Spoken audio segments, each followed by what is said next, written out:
কেমব্রিজের basic টিউটোরিয়ালে আপনাদেরকে স্বাগতম। ভিডিওতে আমরা দেখব কিভাবে একটা কেমিক্যাল স্ট্রাকচার থেকে এর নামটা খুব সহজেই বের করা যায়।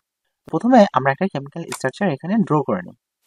বেনজিনের একটা কেমিক্যাল স্ট্রাকচার ড্র করি।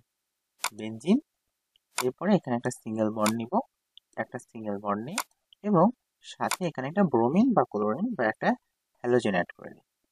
আরেকটা হ্যালোজেন আমরা অ্যাড করতে পারি, যেমন এখানে একটা ক্লোরিন। তাহলে হয়ে গেল আমাদের স্ট্রাকচার। এবার এই স্ট্রাকচারের নামটা কি আমরা কিন্তু কেমব্রিজ থেকে খুব ইজিলি বের করে ফেলতে পারি।